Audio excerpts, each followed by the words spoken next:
Hello students, आज हम करेंगे जेईई 2021 मेंस में आए हुए क्वेश्चंस सॉल्यूशंस चैप्टर से फ्रीजिंग पॉइंट डिप्रेशन का पार्ट 2। फर्स्ट क्वेश्चन देखते हैं। 83 grams of ethylene glycol dissolved in 625 grams of water. The freezing point of the solution is kelvin में आंसर देना है, नियरेस्ट इंटीजर पर देना है। Molal freezing point depression constant water का गिवन है 1.86 केल्विन केजी पर मोल।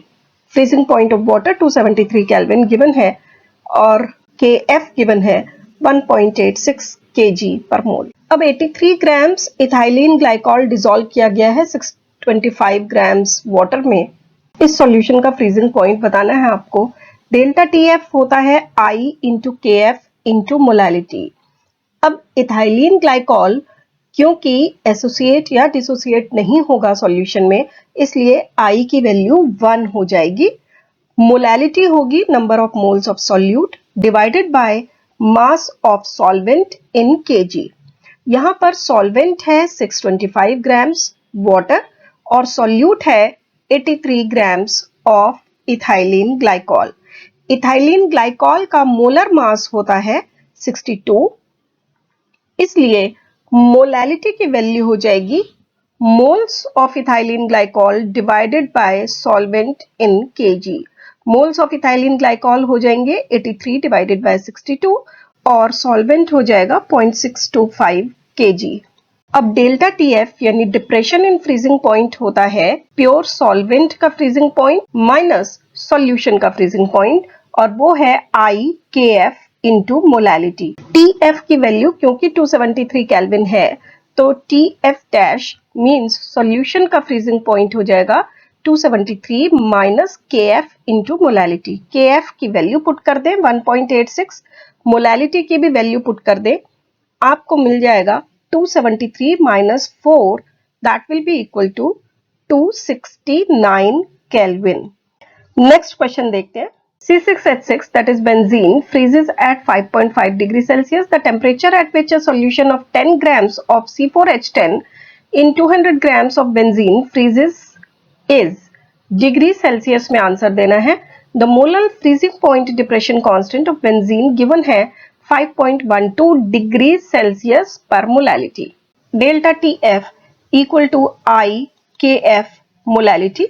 मोलैलिटी होगी number of moles of solute divided by mass of solvent in KG.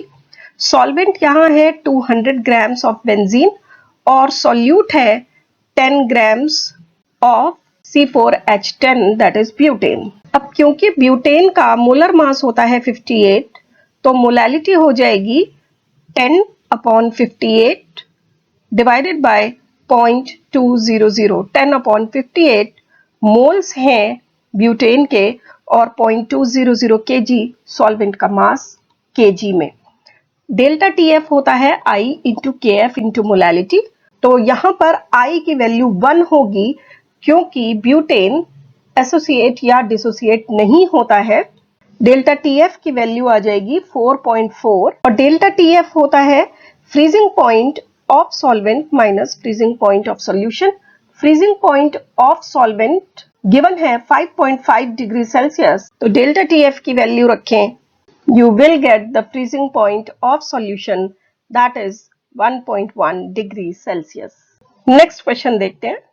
Which one of the following 0.1 molar aqueous solutions will exhibit the largest freezing point depression? Freezing point depression उसका सबसे ज्यादा होगा जिसके number of particles सबसे ज्यादा होंगे।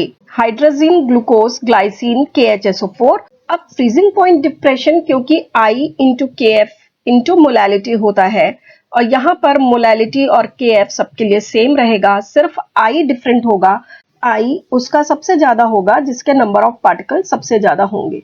यहाँ पर हाइड्रोजीन, ग्लूकोज और ग्लाइसिन तीनों एसोसिएट या डिसोसिएट नहीं होंगे, लेकिन KHSO4 डिसोसिएट होगा। I की वैल्यू 1 से ज्यादा हो जाएगी, इसलिए सबसे ज्यादा डेल्टा TF KHSO4 में होगा। Your answer is D।